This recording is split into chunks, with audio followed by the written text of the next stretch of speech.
VS369 channel కి స్వాగతం.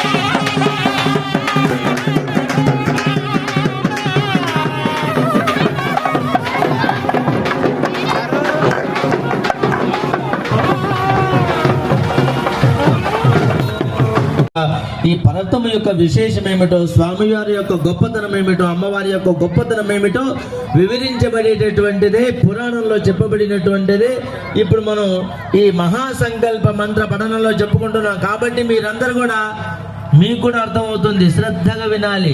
మీ యొక్క మనసు కేంద్రీకరించుకొని ఆ పదాలు వింటే చాలు. ఇప్పుడు చెప్పబోయేటటువంటి ఆ యొక్క మహాసంకల్ప మంత్రాన్ని వింటే చాలు, సమస్త దోషాలు పాపాలు అన్ని కూడాను తక్షణమే తొలగిపోయి శివానుగ్రహం కలిగేట